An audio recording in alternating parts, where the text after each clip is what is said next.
Hello, welcome back to Franklin Covey's On Leadership podcast series. My name is Scott Miller, and I serve as your host and moderator each week. And welcome to our third and new set. About every 50 or so interviews, I like to shake things up. And although our podcast is not meant to be an author interview book podcast by any stretch, the majority of our guests, however, typically hone their expertise, their genius, if you will, and publish it through a book. So about 75% of our guests, whether they are generals, Pulitzer Prize winning authors, whether they're CEOs, business titans, or they're just someone with a side hustle that glommed onto an especially great idea that we want to share with you, often they publish it in a book. So you know from following me on social media, my love for books. Franklin Covey, can you believe it, has sold over 50 million copies of our collective books. And so we redesigned our set today more as an art installation.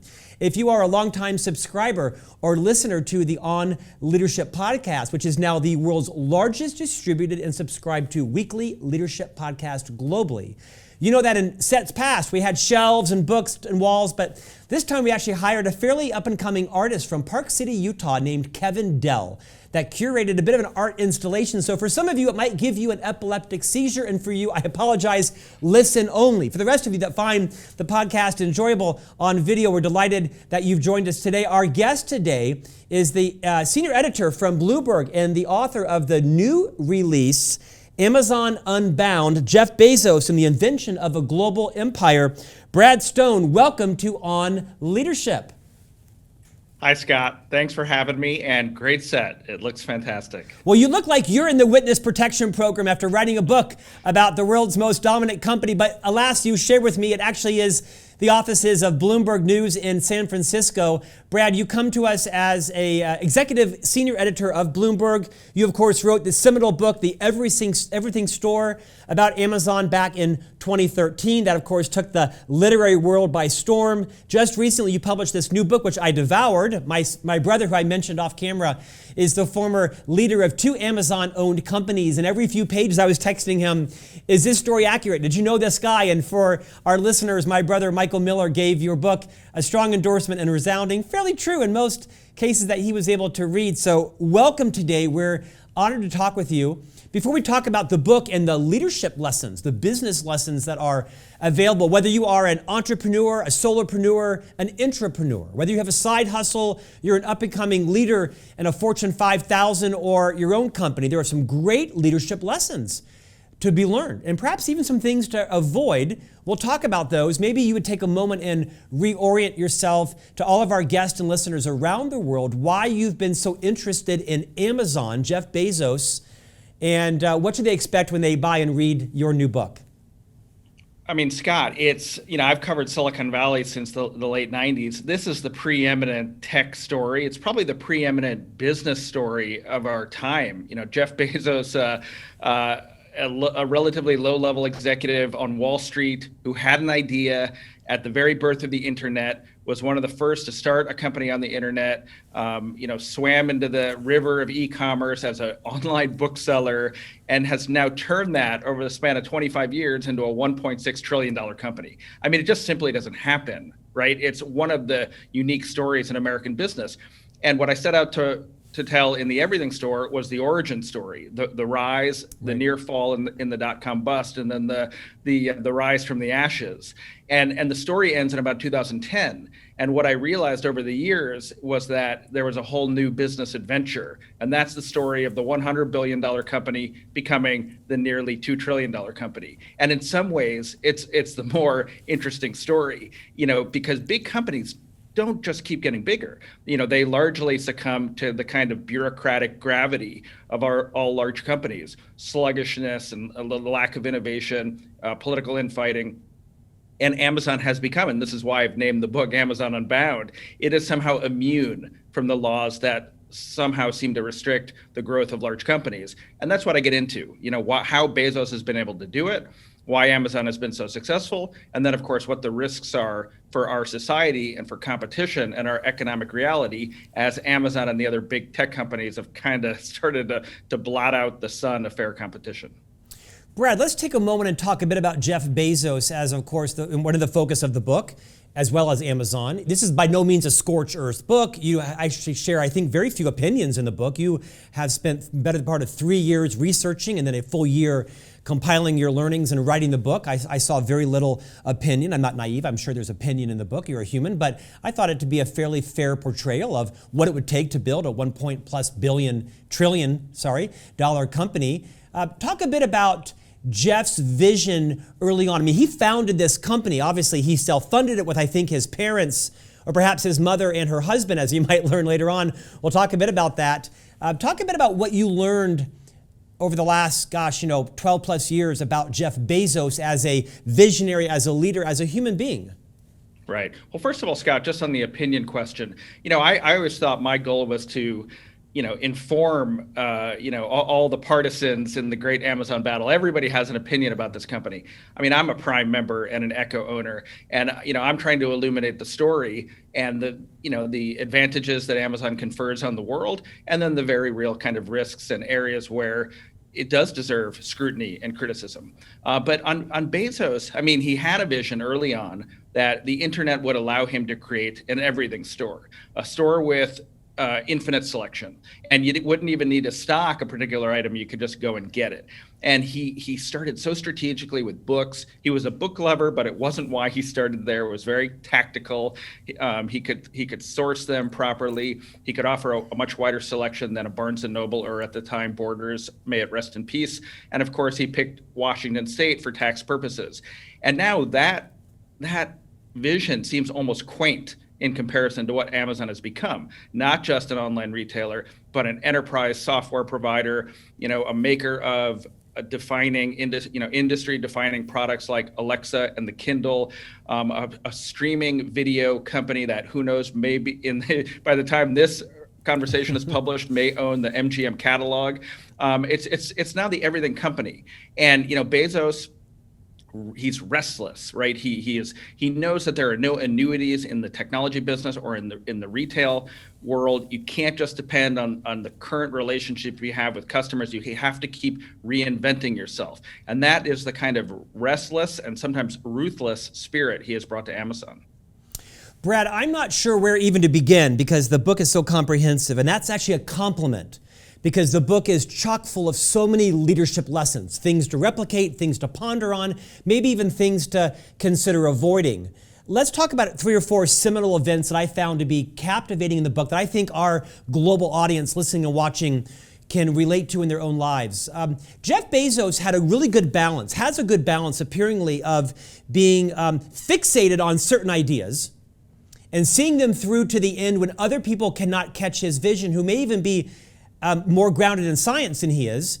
And he also has the remarkable ability to pivot and change his mind. A good example is, for years it was known that Amazon refused to have stores and fulfillment centers in certain states so as not to have, corporate taxes and things. And that was a big strategy for them. And they obviously did very well at that strategy. And then almost seemingly overnight, he decided to pivot off this really entrenched strategy because he took a longer view. Will you talk about that story and kind of what is the leadership takeaway from that? A massive pivot for him.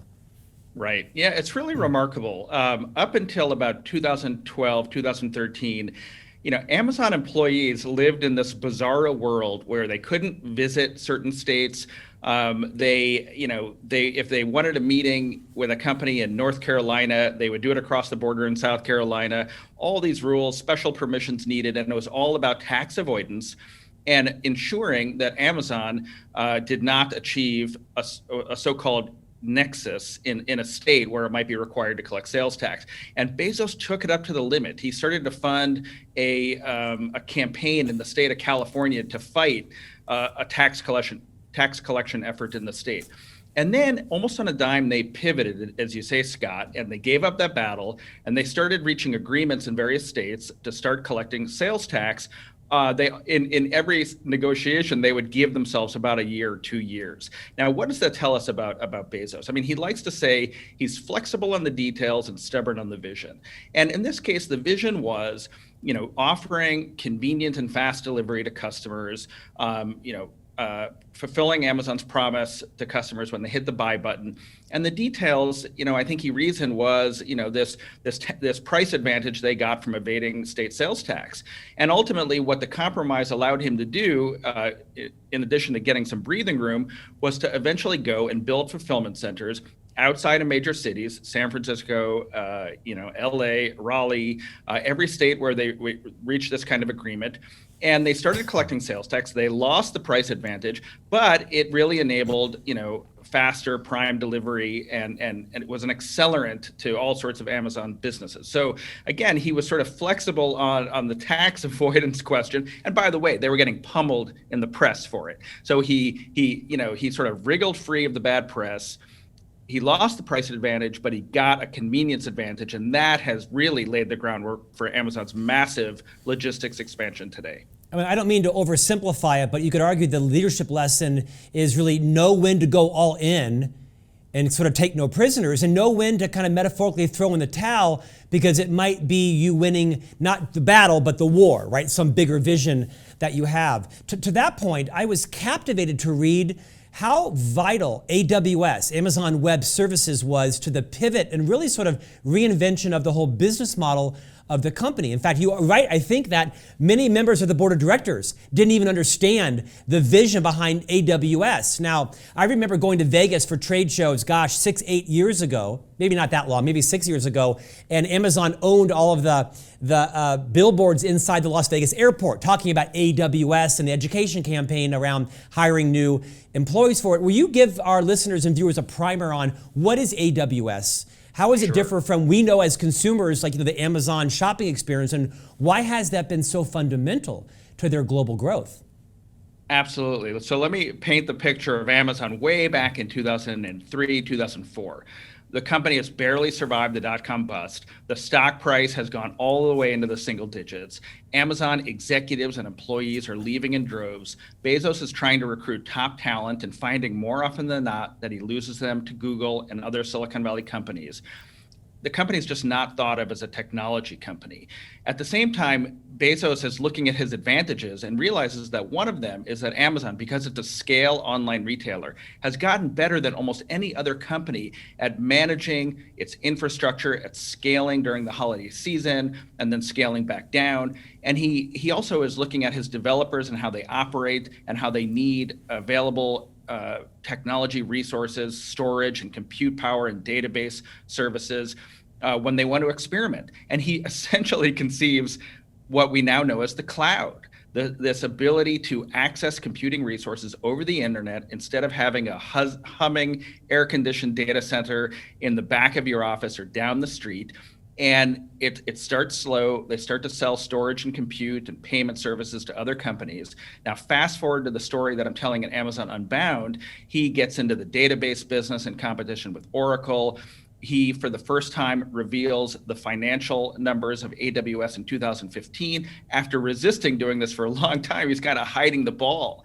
And when they announced AWS's financial performance at the beginning of 2015, that is where the bit flips on Amazon, and Wall Street realizes that this is not a boring retailer. This is actually a very profitable technology company, and that is the beginning of the path to $1 trillion market cap.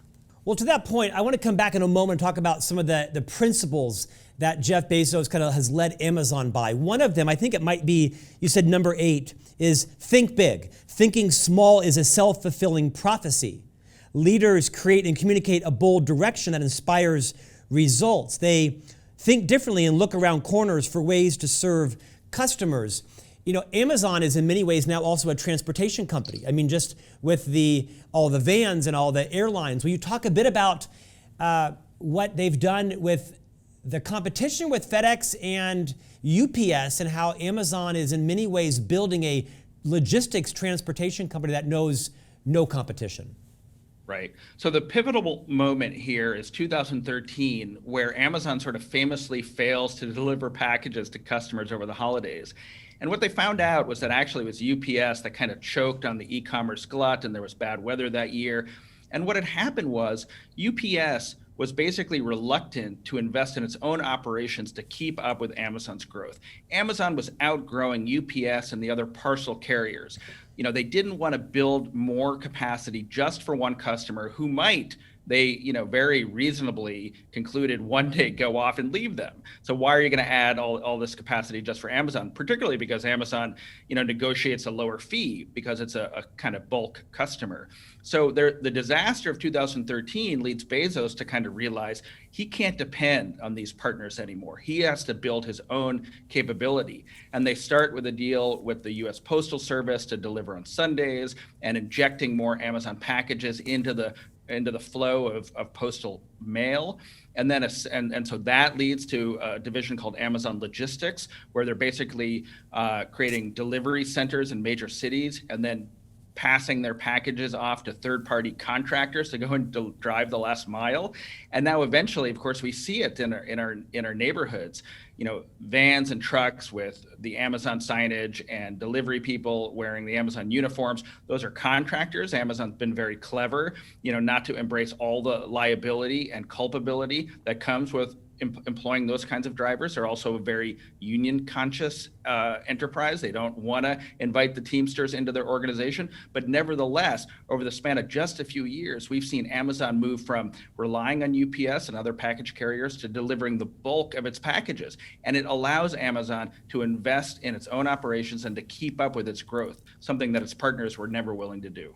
It's really incomprehensible, the scope and scale of what's happened in the last 20 years. And I'm going to ask you before we end, kind of where do you think it's going? Let's revisit this idea about these principles. I forget exactly how many principles that Jeff has instilled. Will you remind us the role that these principles have had in his leadership style, the culture, the growth, the shareholder return, and maybe draw on a few of those that our listeners who are leaders of people can maybe take some benefit from? Yeah, no, I think this is key for the folks who listen to this show. That Jeff Bezos never wanted to create a company that orbited just around him and his presence. His goal was not just to be an inventor, but to create a system of invention that would really, outlive him. He's hoping that Amazon is his legacy. And so the 14 leadership principles are these kinds of, corporate values that are almost religiously celebrated inside Amazon. They're on the walls. People carry around little laminated placards with them. They are considered when you create a new product, you pitch a new service, you're talking about hiring or promotions. They're always along the lines of, is this potential candidate, is he strong on think big, which you mentioned, and particularly weak on, disagree and commit. I'll talk about a couple of them. Disagree and commit is this idea. And by the way, Scott, some of these principles have been adopted from other Silicon Valley companies and sort of refined at Amazon. And Bezos himself, has pondered and refined these himself over the years. So disagree and commit is this idea that you're gonna hammer it out in meetings or discussions, and people are free to disagree, but that in the end, when a decision is made, you get in line and you follow it. So that's essential, and that runs throughout my book, where sometimes employees disagreed with Bezos's vision for products like the Fire Phone, their failed smartphone, but in the end, they're forced to kind of get in line, even when they think that disaster lies ahead. Another one is frugality. They pulled that right from Sam Walton in the Walmart handbook. And this is the idea that, Amazon is in part a retailer, and that when you save money, you're going to pass on those savings to customers in the form of lower prices. So you get these hilarious stories, hilarious in quotes, of Amazon executives flying to India or flying to China and having to go coach class because Amazon is so frugal, they will not spring for business class tickets. You mentioned think big. This is really the principle that underlies inventions like Alexa or the entry into India, Prime Video. It's they don't want to do anything small. Amazon's a big company, and they got to aim for the stars if they're going to have a meaningful impact. Brad, let's talk about the technology futurist that Jeff Bezos is. Your story about the Echo and Alexa, I think we own 3 in our family, and the fight on his vision, right? I mean, he was envisioning something that the scientists said can't exist in terms of the talking technology and how far you had to be away and sound waves balancing. They bought numerous companies that had, voice recognition technology. They kept them secret. They didn't meet together in the same room. They owned them for more than a year at times and kept that secret because Jeff knew that someday you would talk to your device. And so will you kind of share what are some of the insights to be learned from Jeff's perseverance around the Echo and Alexa, what that's done, and kind of maybe what we should be watching out? Because, my wife now has stickers on every camera on every computer, like to cover all the cameras in our house. And she's convinced that Alexa is listening to us. And it really annoys me when on her phone, she Googles a product, and within a matter of seconds, it's now in my Facebook feed to buy it on Amazon. I don't think you're a conspiracy theorist, but will you share that kind of the insights from Echo? And what do you think the average consumer like me should be thoughtful about in terms of what is that invading our privacy, and what should we be aware of? Well, Scott, I'm laughing because my wife is exactly the same way and despises the numerous Alexas in our home, and yet I'm sort of cavalier about it. So, let me rewind first. Let me rewind to the end of 2010, where Bezos is looking at the advantages that are conferred by AWS, the cloud service.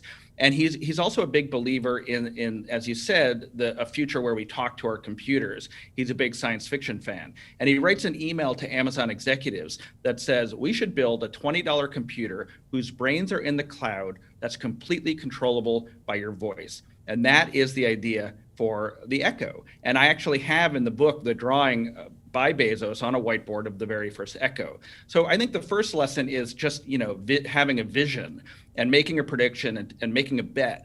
And he nurtures and obsesses over this product over 4 years. As you said, they bought a number of companies, but really it was in-house invention. And to get back to think big, they didn't have enough data to launch it, so they launched a secret program where they brought Alexas into apartments and homes around the country, covered them with acoustic fabric, and hired contractors to come in and recite scripts and talk to these devices. They had no idea what they were doing. Amazon spent millions of dollars on this without knowing what the outcome would be, but they were giving Alexa enough training data to be able to launch it. I mean, the other lesson, though, is that, Siri launches around the same time and unfortunately doesn't have Steve Jobs' sponsorship because he passed away, of course. The magic of the founder and the will of the founder and that unique combination of inspiration and intimidation, because Bezos is walking out of meetings and haranguing his employees. He selects the name of Alexa, the name Echo. He is in the details. So that magic of the founder and the ability to dive deep, another leadership principle, and to think big, and then to lend his own magic to releasing the product, I think was key to Alexa's success. And just really quickly, Scott, on the privacy front, I mentioned that first whiteboard drawing. Bezos drew in the mute button that's on top of Echoes today. He knew privacy was going to be a problem. The reason I'm not conspiratorial, and look, Amazon's made mistakes with this device, and we can get into those. But the reason I'm not conspiratorial is they threaten their entire business if one day, we find out that, good old Jeff is listening to my reporting conversations in my office because I've got an Echo in there. They're not going to risk the business on that. They know that privacy is key to it. They're trying to be a conscientious steward of the information they collect, and they're collecting it primarily to make the device better.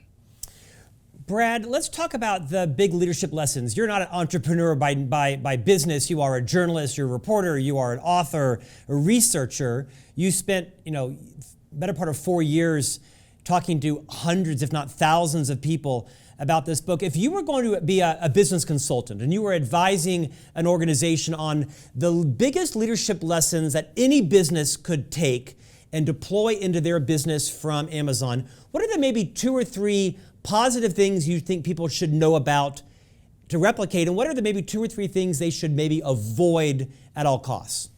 Yeah. No, that's a great question, and we've talked about some of the good things already. Thinking big, the sponsorship and magic of a founder, and how much difference that can have. Having a set of leadership principles that allows a company to scale beyond the presence of the founder. I'll just say one more thing, and then we'll get onto the other side of the ledger. The way in which Amazon is decentralized. The way in which teams are small, they act independently, they operate with complete ignorance to what other folks in the company are doing. The lack of communication between them is very strategic. Amazon pushes goals from top down, and then metrics flow from bottom up with a rhythm of weekly and monthly and biannual meetings. And it has allowed the company to innovate across the board and to move quickly. They might be expanding in India, and at the same time they're adding video and movies to Prime Video, and they're coming out with a new Kindle and a new type of Alexa and the cloud, and you just wonder how they're doing it all. And it's because the company is so decentralized, and they really do kind of restrict the kind of communication and bureaucracy that might slow them down. And I tell stories in the book of Bezos coming in and constantly thinking how we can whack at the bureaucracy and make the company leaner, slow down the growth of fixed costs, increase the growth, the pace of growth of revenues, get more operating leverage. That is how he's run the business. Okay, let's look at the flip side. This is also a culture where there are a lot of lessons for other companies. People have probably heard the stories. I tell a lot of them in this book about how it can be a mean culture. And this was deliberately seeded by Bezos. He didn't want people to get comfortable. He wanted them to, in some cases, if they're not succeeding, to churn through the company, not just in the offices, but also in the fulfillment centers. He decreed at one point that if a worker wasn't being promoted, that raises should stop after 3 years. He didn't want an entrenched and comfortable and maybe disgruntled workforce that would bring in a union. That maybe in some practical way has been effective, but it has also created, I think, a little bit of an incessant, churn of bad publicity for the company. Fights in the warehouses. We saw one at Bessemer, Alabama, earlier this year. And it's given Amazon a bit of a reputation as a tough place to work. And I think it's clouded a little bit the image of the company. Customers need to feel good about pressing the buy now button, particularly as Amazon gets so big and starts to dominate our world in the retail environment. And if Amazon continues to have that reputation, I think it sort of endangers it a bit. Brad, in the book, you talk a lot about how maniacally in control Jeff Bezos is on some of the smallest, but he might think are most important details. It reminds me of a lot of leaders that I know where, some might call them micromanagers. They will tell you, no, I have a vision and I have to control this or it won't get done. Your micromanagement is my quality standard. What insight would you give to leaders who are listening that find themselves in that kind of precarious seesaw of being seen as a micromanager, but recognizing that I have a vision and a quality standard, and I have to make sure that this happens or others won't execute that. I'm not willing to have them, screw this up. Any insight there? Right. I mean, this gets into a real paradox about Bezos's leadership. He is a micromanager in some ways. The new projects that he sponsors, Alexa, the Fire Phone, Prime Video, when he took an intense interest in the TV shows that the team in Hollywood was greenlighting, he gets into the details. He has executives into his conference room. He's reading their 6-page documents with fanaticism, picking out mathematical errors, correcting their grammar. I mean, it's crazy. Sending emails at all hours of the night. So he's operating very kind of close to the business. But then in other areas, he's almost invisible. And it's because he's operating at an extremely high altitude. So he's allowed his deputies to run, say, the marketplace business or AWS with great autonomy. But then every so often he will, like if we vision the airplane flying at a high altitude, he zooms down without any kind of warning close to the ground and audits the business. And he'll do that because a customer email has come in posing a problem, or he has noticed something about the business, or in the annual review, he has discerned that the revenues aren't growing as fast as the costs are. And he'll come in without warning and audit the business. And so I think it's that ability, to operate close to the business in some ways, at a high altitude in others, but then sort of appear without warning, change altitudes without warning. And that's how he's able to do so much. If he was micromanaging everything, the guy would be, working nonstop. You couldn't possibly do it. Amazon's too big. So I think this idea of managing from different altitudes is key to Bezos's philosophy, and it's how he's been able to scale not just Amazon, but an entire empire of holdings, because this book is also about the Washington Post, Blue Origin, his philanthropy, all the things that are going on in his life. Brad, I would be remiss if I didn't even ask this question around Jeff as a human. I mean, increasingly we know that leaders are humans and they're not infallible. And it seems like in the press, even recently, right, you see other billionaires that are having big personal scandals. Obviously, Jeff's marriage to McKinsey ended, and there was a whole variety of things going on with Trump and the National Enquirer and Saudi Arabia and all that. What do you deduce happened to all that? Was there blackmail going on? Was it just the girlfriend's brother selling them out? What really happened with Jeff's personal life there? Right. And Scott, I do tell that story in the book. That was not an avenue that I thought I would be going down when I started the project before the whole National Enquirer saga. But essentially, it was Lauren Sanchez's brother. For whatever reason, he might have thought he had some high-minded goals in kind of bringing out into the open a relationship that his sister and Jeff Bezos had been conducting sort of openly anyway throughout 2018. He provided those text messages and some images to the Enquirer, and then Bezos, in an almost masterful but perhaps somewhat cynical move, used his ownership of the Washington Post. In that remarkable Medium post, to cast the Enquirer's story as political, to suggest that maybe there was cyber espionage and global intrigue. And in the end, after really investigating it and looking at what the FBI had looked at with regard to Bezos's extortion claims, I mean, they ended up dropping the case. And I concluded that the Saudis might have hacked Bezos's phone. We don't know for sure. We may never know for sure. But it was really a much simpler story of an affair and some complicated family dynamics, and a CEO, who knows how to pull the levers of the media and was able to kind of turn the situation to his advantage. And it was remarkable because when you think back, sympathies did swing to his side. And to the extent people remember that saga, and of course it's been eclipsed by others, as you sort of mentioned more recently, but to the extent people remember the Bezos saga, it's with a sort of ambiguity. Did the Saudis do it? Yeah. Was it Trump? Right. And in fact, it wasn't. Yeah. Okay, so what's the future look like? Where's Amazon going, and what should we be aware of? Scott, the future of Amazon is more Amazon. I mean, they're building fulfillment centers closer to our homes to enable fast delivery. They're spending billions of dollars on TV shows and movies. They might be buying a major Hollywood studio. They are pushing into new countries. They're obviously doubling down in India, where they're in a battle with Walmart, and of course, South America and Central America and parts of Europe. I mean, unlike Google and Facebook that were able to flip switches and become global, Amazon's global expansion is incremental. So not just the everything store, but the everywhere store, more trucks and vans in our communities.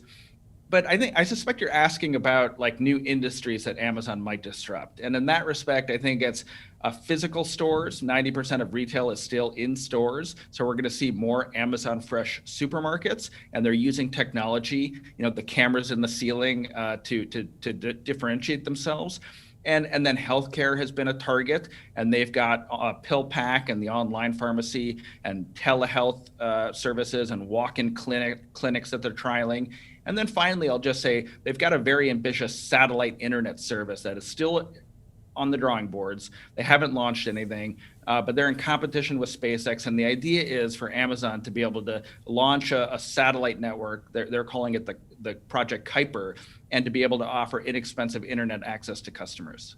How long before an Amazon drone is flying up to my front doorstep and dropping a head of lettuce and a loaf of bread on my front door? It was interesting because that was the vision Bezos had in 2013 in his famous 60 Minutes interview.